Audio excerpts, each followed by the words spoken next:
You have to spend the next 20 years replacing yourself. Wow. That's really what it is. Because if I'm going to take over your business, Right. I have to cut off the head. Right. And if you are the superstar, Bob Hope, Right. what do you do when Bob's not there? Right.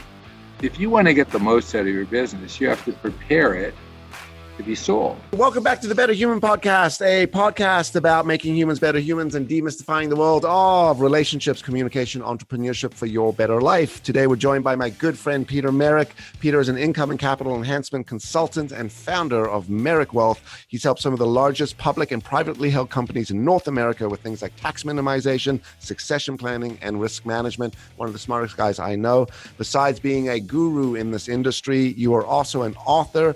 You've written 3 very successful textbooks, and after being in the financial service industry for more than a quarter of a century, you've now written your first novel called The King of Main Street. In fact, I got it right over here. It's my bookshelf. Make sure that all my clients and students can see it. You're also a professional financial writer. You've written over 800 published articles. You're an awesome, smart dude. I'm really excited to have this conversation. Let's start the conversation by jumping right in to getting to know you a little more. Peter Merrick, welcome to the show. Thank you so much, Greg. All right, Peter, I'm going to start with some fun questions just to sort of warm up. Let me ask you a question. This is always a good one to start, but what has been one of your biggest fuck ups in your career? What's been some of the mistakes you've made? Being cocky when I was young. Aren't we all too cocky when we're young? We're a little too full. My father used to say full of piss and vinegar. I agree. Right.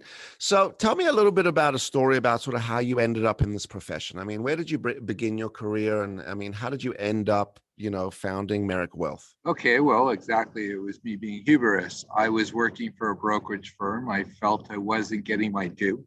So I looked into the Securities Commission, and I found out I could start a mutual fund dealership for $25,000 working capital. And I said, I want to be boss.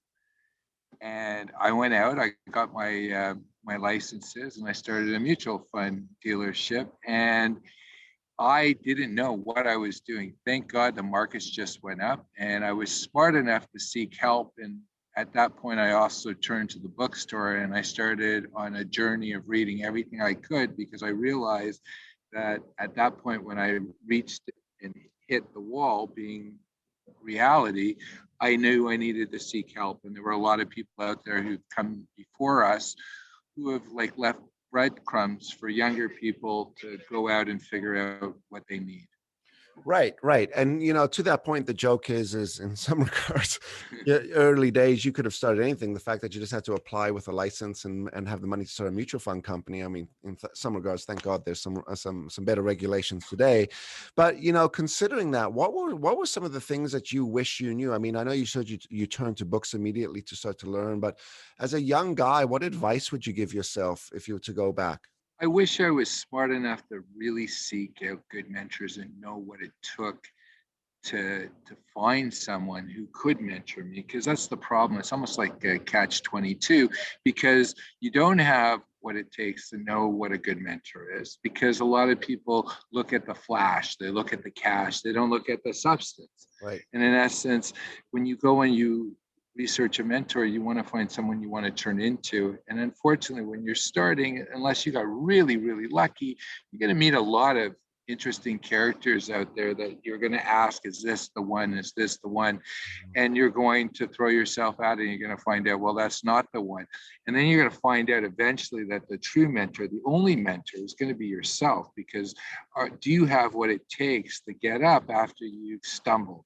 Right. And that is where wisdom comes alive. It comes alive by someone stumbling and getting up and constantly getting up. And the advice I wish someone had given me is kid, I want you to stumble. You're going to stumble. You're going to learn a lot. However, if you get up, I promise you this, you will find your place. And your place is you feeling comfortable within yourself. And when you're comfortable with yourself, other people will be comfortable with you. Because as I get older, Greg, I learned that it's really about being with people that you actually like, and working with them. You'll find opportunity to create, and business opportunities will turn into money opportunities. Right. And the most important thing, between the money hitting your bank account, you could be missing your life. Mhm. So you better enjoy what you're doing. And that's the biggest lesson I learned in my life. Very cool. Very cool. And as you're saying, I mean, it's in some regards we wish we knew these things, but we had to stumble and go through it. I think in a lot of cases, this is where we looked at things like helicopter parenting, where we remove things like win and lose. It was a major problem, right? So you didn't have a mentor, but were there like specific books or authors that really shaped you as a young guy? Well, there was one book that started my reading, like really started, and it was Siddhartha, written by Herman Hesse. And it's coming on the 100th anniversary since it was published. And Herman Hesse, just to give some background to the listeners here and viewers, won a Nobel Prize for Literature. And his therapist was Carl Jung, who was one of the great psychologists of the 20th century.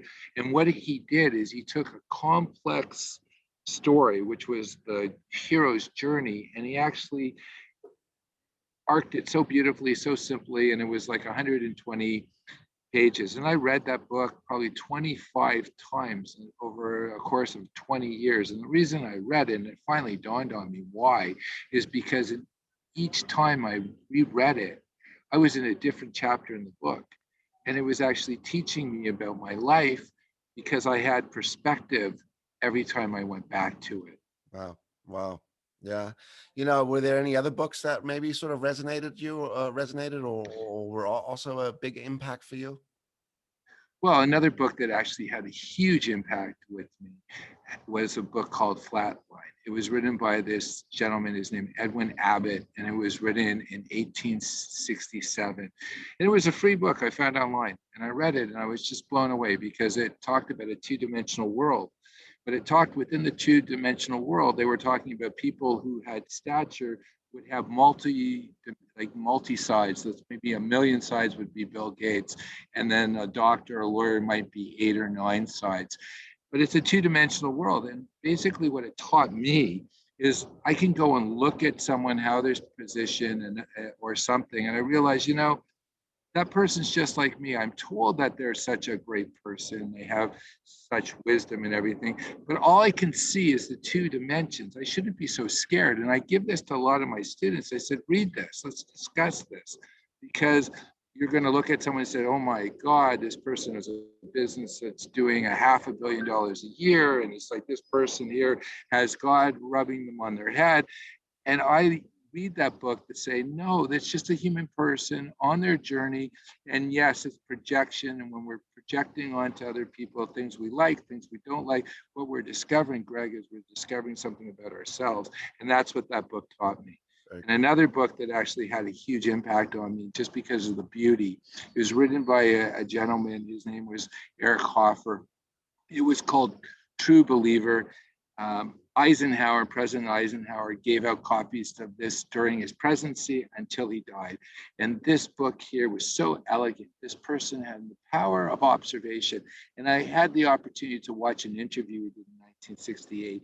And every sentence he wrote, he would spend a day or 2 days writing, or maybe a week on a paragraph, a month, because he wanted to go and take such complexity, make it so understandable and simple, and bring it down to understand. And for me, as a human being, the purpose of my communication to you is the response I get. And if I get the response I don't like, I failed. And if I get the response I do want, I have succeeded. And those books have had huge impacts on my life. And I like to think also this book here has had an impact on my life. Yeah, the king of that's shameless, isn't it? Shameless. Hold it up a little higher, right? So the ones that were watching the video, you could see the cover of the book. And again, Peter, I think what's really great about what you've done in your book, and we could plug it for you, The King of Main Street, on Amazon, on all your major platforms. It's your hero's journey, right? It's the lens that you started to look at things through, and that you've been able to challenge in some regards. So that was it Flatliners? Flatland. Sorry, Flatland. Flatliners was a movie. And your third was really around sort of, the perspective that we gain. And you've taken this and you've put it into your own story and your own chapter. And I know you're getting killer feedback on it. In fact, it's been extremely successful in the professional world and the entrepreneurial world, where, I think you've even had some people like make major life decisions after reading your book. Yes, they have. And the reason why I've come to the conclusion they've done it is because I poured my heart into it. And I just wanted to address, people ask me, who did you write the book for? Why did you write fiction? And I've thought about it, and I just want to share with you a really simple story. I was so obsessed with this. For 30 years, I've been collecting things in books that I said, I want to find a way to put this together, to go and be able to share this with other people. And I really got excited thinking about some young person who was my age would come across these ideas, and this would be the first time that they would come across this, and they would be as excited as I was. Impact. I'd be the one and I would be the person who would do that. So I kept on obsessing and asking myself, why am I so into making this book perfect? And I read a line, and the line was this, Greg. It was, entrepreneurs give themselves the greatest gift of all, the possibility to self-actualize. And I thought about this. What did I mean by that? I said, because you rub against the world, and you have to grow as a person, or you're going to fail. It's easy if you work for someone else and they tell you what to do, but when you're an entrepreneur, you have to deal with it, and let's call it's a shit show at the beginning, right? But you're growing, and that's really about being a human. And the next question was the profound one. I said, who are you writing this book for? I thought I was writing for my children. I thought I was writing it for some young kid who would read it for the first time, and the light bulbs would go on, similar to when I had read some of the stuff I put in the book. The light bulbs went off for me, and I realized I wrote it for the younger me. And the reason I had to write it as fiction, because I would put those human filters on it. So in my book, I went big. I took every experience and everyone I read and all this stuff, and I said, I'm going to remove those filters. So I'm just going to go big. And I said, I'm writing this book for me. I wish when I started out that someone would say, hey, kid, I don't have all the answers, but maybe this will help you as you start your journey. And I want to share with you how a one book that's not on the list you asked impacted me. There was a gentleman, his name was Buckminster Fuller. Everybody will know the geodesic dome, the Epcot Center, the big golf ball. So this man at 32, he thought he was a failure, but he then decided that his goals were too small. He was going to turn them global.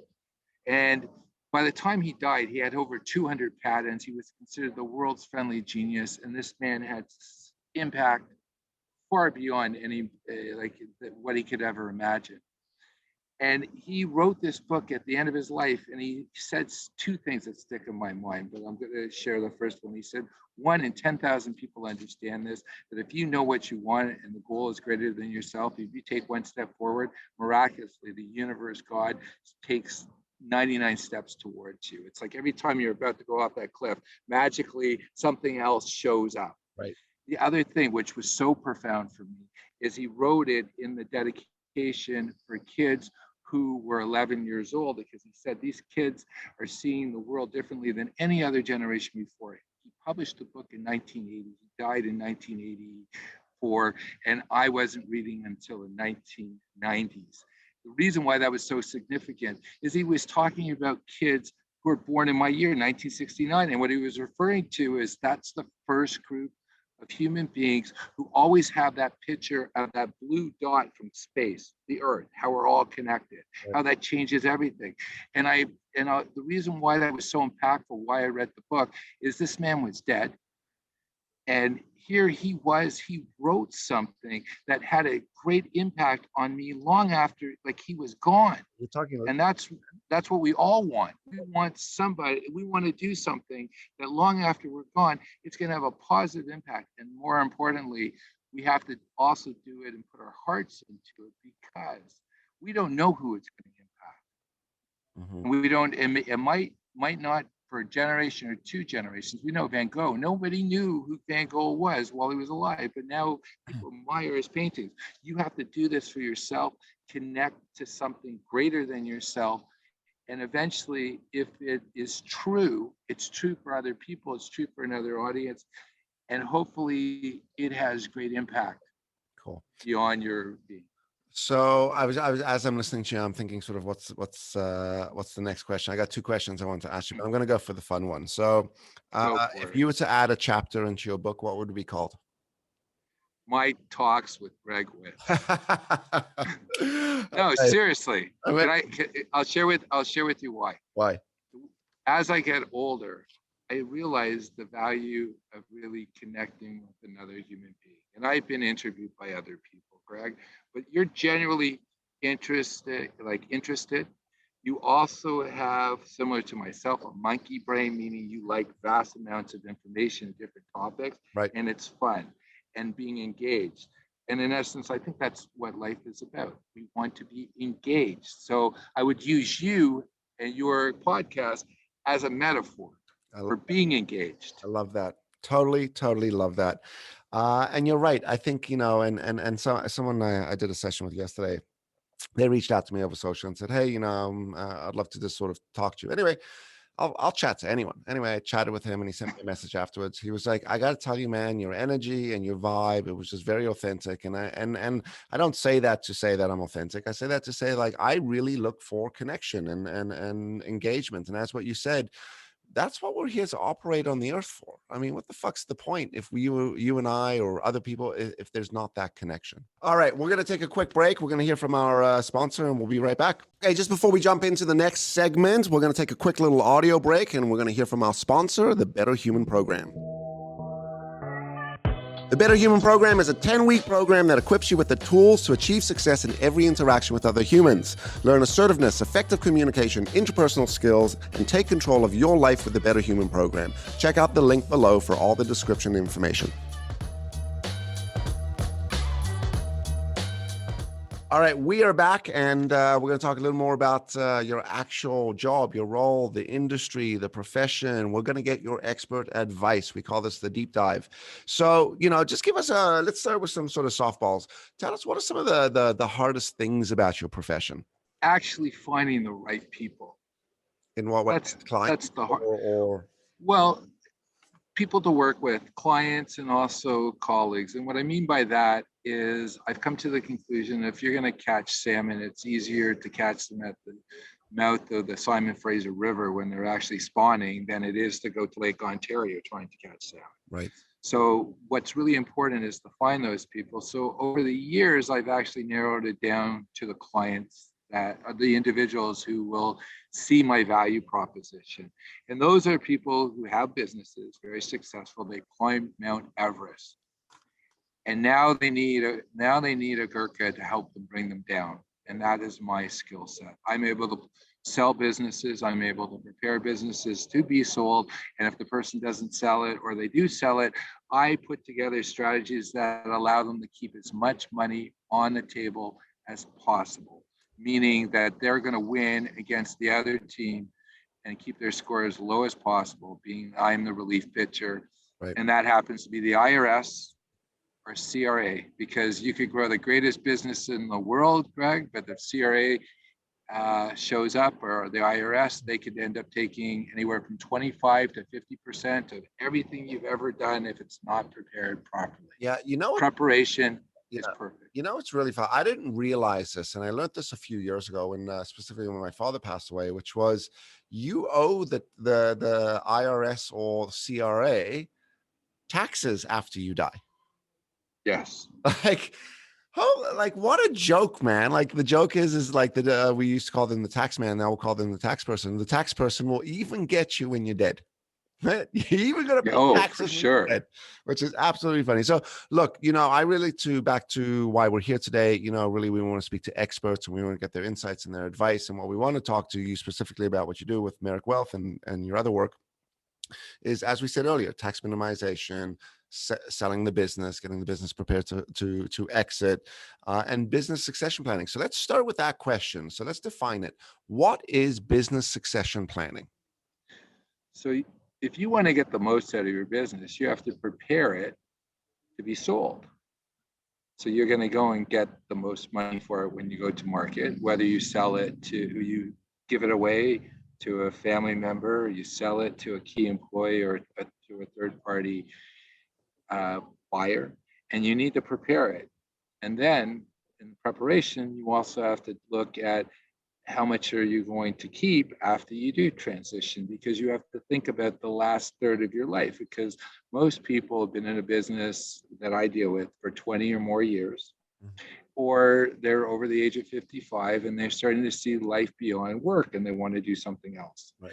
So it's preparation meets opportunity, and that deals with like how much do you need after you're no longer working? What would you like to do the transition? Because I hear people all the time saying, I'm going to work really hard and then I'm going to play golf. Right. Simple question is, do you play golf now? No. So why do you think you're going to be playing golf later on? And what kind of club you're going to be joining? Joining a private, or are you playing public golf, right? So on that note, look, I'll ask you this personally. I'm 44 years old. I'm thinking over the next 20 years, look, I've got a training and development company. A lot of it is built on myself, my brand. Obviously, we have our IP, we have our clients, we have our revenue. We have a model in some regards to replicate this. So if we were to open up another office and run it, we should be able to do so. But what advice would you be giving me? I mean, or better thing, what questions should I be asking myself right now in order to make sure that I can exit well in 20 years? You have to spend the next 20 years replacing yourself. Wow. That's really what it is. Because if I'm going to take over your business, Right. I have to cut off the head. Right. And if you are the superstar, Bob Hope, Right. what do you do when Bob's not there? Right. Because so that is like, you're a credible personality. And this is where the mentorship will come in for yourself, Right. to actually grow the next team. Where's your A team? So when you leave, there's going to be a slew of other people who are going to just step over. I cut the head, but the body's still moving and it's actually thriving. You want to build your business so good, Greg, that when you leave, it's going to do better because you were an impediment for its growth. Right. Right. Right. It's really smart advice, man, because I've gotten a lot of advice, and we know some of the same people, and it's always like, well, we got to think about the model and we got to think about this, but no one's ever actually said, the thing you got to do is replace yourself. And it's absolutely true. Now, how you replace yourself, whether it's a product, whether it's other trainers, in my case, or whether it's different types of solutions, is a very profound question. That actually resonated with me a lot. Thank you. So let me go to the next one. How did you get involved in this business? I mean, for me, I fell ass backwards in this business. People ask me, so how did you get involved in the coaching? Did you always want to help people? I'm like, fuck no. I found myself in a job and I just got really good at it, and I've built to where I am today. But how did you get into the world of succession planning, and what's the story behind that? Okay, so what was the term you used? You fell Ass backwards into? Yeah. Yeah, ass backward in it. Okay, so that's what happened to me. So let me share what happened. It was the greatest growth experience in the world. I don't want to go through it again. Hopefully I'm smarter. But in 2004, my life blew up. I had this idea to take over a certain market that was written in the Income Tax Act. And I realized that I had much bigger eyes than I had finances or experiences. And I blew up. And I mean, I blew up in such a major way. I blew up and I was almost bankrupt. I didn't go bankrupt, but I was almost bankrupt. I had a very nice life, and I ended up my partner, my wife at the time, decided she didn't want to be on my road anymore, so that ended. I needed to pay my bills, and because I had the ability of the gab and I write, I got a job over at a university in Toronto, and the truth is, I was only a few chapters ahead of my own students. I took it upon myself to call up every academic publisher out there saying I was an instructor at Ryerson University. I would like to check out your books to see if I can, use it in my courses. So I got maybe $20,000 worth of free stuff, like really cool free stuff. Right. And I never dreamed about being a professor. So I was at the number one thing is I said, how do I get out of this? I want to go back into the financial field. Right. That was my own drive. So I hated the books that I was being taught. So I went out and I wrote my own textbooks. And the textbooks weren't for for fame or whatever. It's basically saying, well, where's the opportunity? Yeah. And at that point, very little was talking about the exit. Everybody was talking about growing and stocks, and they were talking, you know, about things that I didn't find exciting. And I was teaching it to my students. And I got to tell you, what was awesome about being a professor is my students couldn't throw stuff at me, right? Because I tried all sorts of stuff with them. And it was a really great, you know, a great cause. And the reason why I say that to you, Greg, because I had 11 years in the financial field when I would call it my big blow up. Right. And I got paid to study. I got paid by a university to study and to figure out how I was going to rebirth myself. And what I realized is there was nothing being written on wealth distribution, wealth maintenance. It was all about growth. Mm-hmm. And I said, you know, I find that very fascinating. And all the people who were really successful that I admired, they weren't risk takers. They at that point said, you know, I've taken enough risks. I want to take money off the table. Some young guy will do it. And I wrote 3 textbooks. And you know what I said during my last textbook? Someone asked me, are you going to write a 4th one? I said, no, that's for a younger guy. I'm done. Yeah. I'm finished this part of my life. Yeah. So do you think you would have actually had the grits and the tenacity to be successful if you didn't have that blow up in 2004? I would have blown out. Someone asked me, they said, Peter, do you wish you didn't do this? And you wouldn't do that. And that didn't happen to you. And, you know, I've thought about it a lot. And I said, I would have had to grow up at some point. And it was better to grow up at 34 right. than grow up at 74, because it would have happened. Right. It would happen at some point, because you could ignore something and ignore it. And eventually it's just going to be worse. Yeah. So is that? So I was fortunate. I was fortunate that at that point in my life, it happened because I was young enough and strong enough and stupid enough and naive enough to get up and go forward. Right. Right. So let me ask you, and we'll talk about mentorship and you know, succession business succession planning, but you know, is that the ultimate thing that we all need to go through? We need to have the rupture moment. We need to have the blowing up. Like in some regards, in order for us to get onto that path, you know, let's go back to the hero's journey, right? Which is, you know, I have to face resistance and difficulty and challenge, and it is only through the pushing through that the hero's journey is actually now discovered and learned. Is it fair to say that part of, I think, mentorship is, if we're going to give people really good mentorship advice, is look for the opportunity, look for your blow up moments, you know, appreciate your blow up moments, learn from your blow up moments. Like, is it a little bit of that? It's part of life. One of the things that I've observed is many people who've had blow up moments, especially entrepreneurs, they at that point say, I'm not doing this again. Right. And they end up working for someone and they basically give up on their dreams. I remember meeting someone and I felt really sad for this individual because they'd gone entrepreneurship and then they took a job working for a very large company, and they had a little company they created and they called it from 5 to 9. Mm-hmm. And I thought that was so depressing because the reason he called it from 5 to 9, because from 9 to 5, that was his boss's time. Right. And from 5 to 9 in the morning, that was his time. And I'm thinking, well, no, because you're just, if I want to go somewhere, I should just go and drive. I shouldn't take all these detours. But that being said, for someone to become a mentor, someone's got to be willing to go within. Too many people have these major blowups in their life and they immediately run away from really dealing with their issues. And the problem is, it's going to keep on happening again and again and again until you deal with it. Mm-hmm. So to answer your question, I relish those moments I blow up now, you know, because I'm able to share my experiences with other people. And every time I share with you or someone else, I get a new perspective and I grow from it and I'm able to analyze it. No one plans for it. No one can relish it. However, it's going to be part of life. The one thing that I found very helpful, and this is where people have been really mentors to me, is they're saying, you'll get beyond this. I have a really great story to share with you. During the height of my blow-up, there was a gentleman, his name was Bob Hunter. He was quite a celebrity. He started Greenpeace, but he was the most practical man you'll ever know. And, you know, he ran for the Liberal Party of Canada. He was a writer, and he was just a human being. And I said to Bob, because I said, Bob, you know, my life is so shit. I wouldn't want to be me.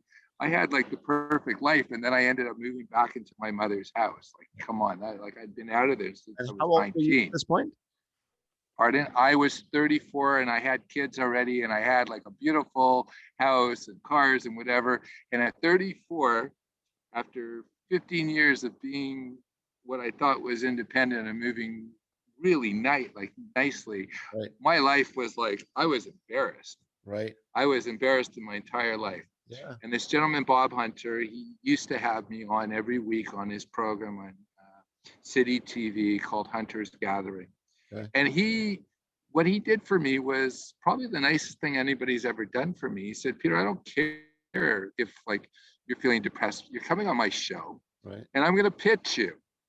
And he says, you'll do this one day to some young guy in the future that they'll have a tough time, and you'll do this. So I have to share with you, my bills got paid because Bob would have me on his program. And then we'd ask, he said, whatever you're selling, we'll talk about it, but don't make it look like you're selling anything. And then I'm going to ask you, Peter, well, how do they get this? Don't you do this, Peter? And then he would give my phone number, and he would give my web address. Right. The reason why I went by merrickwealth.com, because it was almost like a phone number that would run across the television, and I could actually see myself making money off of it. Now, the reason why I share this with you is here was a guy who lived a great life. He was considered one of the top 5 eco warriors that have ever lived. He created the environmental movement. He was the most practical guy. He was a human, and he was doing this, and he was dying. He had prostate cancer. And he turned to me and said, Peter, one day you will be in a position that you'll help someone else. That's all he wanted to know, knowing that. And let me share with you about the legacy. Bob's been dead for 16 years. And I'm sharing you the legacy of Bob Hunter because he made a difference for me. Mm-hmm. And if I make a difference in anyone else's life, I'm a product of those people who are willing to do things and they had no expectations. And a true mentor is someone who has no expectations that they're going to see the tree blossom. And that takes maturity, because a mature person knows that long after they're gone, the world is going to be here and they don't have to benefit from it, but in a way they know that they've actually been a great steward of our race, right, human race, and of our planet. And that is enough. That was profound, man. That was really profound. You know, I think as we talk about mentorship, I think, you know, what we tend to do is we use the word as it's an activity, but I think it's a responsibility that we have. And you know, it's to your point, it's a selfless act, it's stewardship, it's community, it's empathy, it's everything. Yeah, you know, I was saying to you earlier, I'll pick up the phone for everyone, for anyone. I had someone reach out to me on LinkedIn saying, hey, I'm just wondering if I could sort of, you know, talk to you and get some advice and get some mentorship and get your perspective and hear a few things. And I'm like, absolutely happy to do so. Because as you said, you want to pay it forward in life. I think that's the responsibility we have of gaining success, is that, you know, there's that responsibility to share that success through the knowledge and the experience that you've gained. Very cool, Peter. Okay, I got a couple of specific questions just about sort of back to business. So I asked you a question earlier that I said, look, I'm in the stage now, I'm thinking 20 years ahead. Maybe I should be thinking about, let's say it's like 20 years ahead for me now, or 10 years ahead for me, and it pops in my head, fuck, got to sell my business. Like, I am now ready. I'm ready to take the action. I'm ready to sell my business. What are some of the first actions I should think about doing, or what are some of the pitfalls I should avoid doing? What are some of the common mistakes that we might see when people do that? The first thing is, a lot of people who build successful businesses, and now like WIT's education is in 179 countries, and it's this real force. Right. Well, I find a lot of times when I deal with people who are like starting to get that that understanding that there's life beyond what they're doing, or there'll be life after they're no longer doing. And they've outgrown their professionals because they never asked a simple question. And the question of themselves, am I building this, eventually someone else will take it over? And then the question should be, are the people who are here, are they going to be able to help move this company to someone else running it? So, for example, many people start with an accountant who is no different than a bookkeeper for them, and they've completely outgrown them. Mm-hmm. They don't even know they've outgrown them because the person they're with hasn't grown as well. And this has happened again and again. I dealt a number of years ago, I was in shock. This individual was audited by CRA. They had a company that CRA, for our American friends, is the equivalent to the IRS. Right. And this person was audited by CRA, and CRA, came in and just made all these fake charges and everything.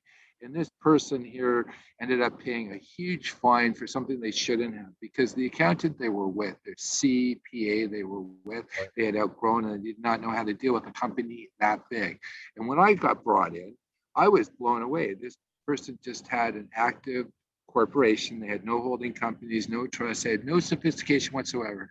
And this is a company that was doing $60 million of business a year. Wow. I was in shock because, in essence, like, I'm not a brilliant guy. I just know that, you should have like maybe a circle on top of the circle of an active corporation with the triangle, or maybe, you're doing this for credit protection and you're doing this for tax planning and estate planning. And many people don't know. So the question should be that everyone should ask who plans to have a successful business: how do I build it so someone else can take over it? Mm-hmm. Whether it's my family, a key employee, or a third-party buyer. Now, I want to add something, Greg. Many people who would like to give it to their kids, I think their kids have the same tenacity and the same wants, and the same loves of the business that made this person grow the business, and that might not be the case. Right. There's also selling to key employees. Now, there's two problems with that. One, when you sell your business, you want to cut ties. Most people just don't want to have anything to do. They're tired. If you give it or sell it to a child, or you give it to or sell it to key employees, you're still involved. So the ultimate is you're building it that somebody who you don't know, or you're not really friendly with, they could be a supplier or a competitor. This person here would love to take your business and take it to different heights. Mm-hmm. And that is the ultimate who you're selling it. If you end up having to sell it to employees, give it to your kids, the truth, and that means you have to, right, you failed. Right. You failed. Right. And 90% of the business out there, they're never going to last past the person who created it. That's just a fact. Right. Someone actually said to me, the worst thing you leave your children is a business. The most important thing to do is you leave them financial security. And your values. And your value. And your experiences. Yeah, well, I'm just talking specifically in regard to the business, right? Look, I took over my father's business. It was a fucking disaster. When I took it over, I bought it for $1. It was about, $600K in debt. It was a mess. And, for the first 2-3 years, I was really behind the 8 ball. It took me a lot and I naively, I didn't know that I couldn't get away. That wasn't my debt to own. I took I was like, this is my responsibility. Someone's going to have to pay for this. Someone has to pay back some of these loans. Some of them have to, AP needs to get paid. But at the end of the day, what should have happened, really smart, right? A pure business standpoint, should have just bankrupted the incorporation. Anyway. Well, how old were you? I was fresh 32. Fresh 32. So can I add something? Yeah. That wisdom you got, that's from doing what you did, not knowing what you should have done. Right. That's better than a Harvard business. Right. I describe it now as I got a PhD, an MBA in business and psychology, all in one shot. So good. Yes. All right, Peter. Just to keep things moving. So next question I had for you is, As a result of COVID, one can only imagine that tens of thousands of business owners, especially the ones that have been devastated by the pandemic, are probably exhausted and would love to pass on their businesses to someone who can bring that vision and that future and that energy to it. So what advice would you give that business owner in this position? COVID's been very interesting because a lot of private equity firms are having access to cheap money. So multiples have gone up, which completely, as a human being, like you says 2 + 2 = 4, this doesn't make sense. However, there's a lot of businesses that have been devastated, and a lot of these individuals are now saying, I just can't do this again. Maybe I'll survive this one, but I don't really think I can do it the next time. So what a lot of people who can't sell their businesses right now should be doing is they should be going to their accountant. They should be preparing a perspective of a offering memorandum, get everything in place, go and look at their systems, make sure that they're replaceable, prepare themselves. So when they do go to market, or when someone knocks on the door and says, I want your business, Greg, Right. you're able to actually know what your company's worth, know exactly what you should get, and basically be able to hand over the keys. So prepare your business for that day when you choose to sell, or maybe someone knocks on your door and says, Greg, I'm going to give you $20 million for your business. And you say, great. And they say, well, let me go and see the financials and let me see who's there and I'll give you the money. And then you say, well, I'm doing X amount of money, but I just can't get you any of this stuff. And I sign all the checks every week. And I'm the superstar. And they say, well, sorry, I wanted your business because it's phenomenal, but There's nothing to buy. We'll do these things and we'll talk. Well, no, in some cases, I've dealt with individuals. I had an individual, it took 5 years to sell his business. Phenomenal business. He was making a profit of $14 million a year. Wow. But the way that he had everything set up, you could improve it. Because if you look at what's happening right now, what you see is all these young people coming with some app and becoming really famous. And I even hear my kids talking all the time. I moved about a year and a half ago to San Diego. And my daughter, who's 14, says, Dad, I go to school with some really famous people. They have 3 million TikTok followers and they're making X amount of money. Right. And I'm thinking, like, this is who you're admiring? Like, what is this person doing? Dancing. One of my highlights being here is I got an opportunity. I wrote a letter to a Nobel Prize winner. I was sitting on the university campus, which I am right now. Right. So you're probably seeing people walk past me. Yeah. Let's keep it real, right? When you say the technology breaks, I'm fully real. I'm taking advantage of technology. Right. So when I was on the university campus, and I saw that in the business school was Harry Markowitz. He had donated his Nobel Prize for economics. Now, in the world of finance, he's like Albert Einstein. He came up with portfolio theory, and basically trillions and trillions and trillions of dollars of money is actually all the trading software, and all the portfolios are based on his theory. I wrote him a letter and he called me back. No. And we went for lunch. Wow. It was the coolest thing. I got to tell you, all the super nerds in the finance industry that I know, they were like, my LinkedIn went crazy after I posted an article I wrote about him, because he's like Albert Einstein. Like he's rock and roll. Now, he's 93 years old. And he was, first of all, he was so gracious that I took the time to write the letter that he wanted to meet me. And I'm like sitting there like in awe. And you know what I got from this man? I got the fact that he had humility. He had worked with the brightest minds on this planet. He was one of the brightest minds. And he said to me one thing. I said, I'm so honored I'm here. And he said to me something that I took, he liked my writing. He said, Peter, maybe one day you'll write about me. And I'm here because I would like, for people to know about me, because I'm more than just that prize. Right. And I learned his whole life story. We sat down, the first time we sat down for 6 hours in a buffet. It was so cool. Wow. Very cool story, man. Very cool. And you are going to have to write more about him. And that's maybe a little bit of your next book, your next chapter. Who knows? Okay. So we,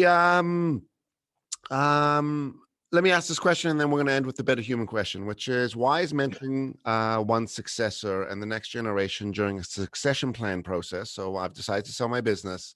You know, we know I know someone is going to take it over. Why is it so important that we mentor that successor?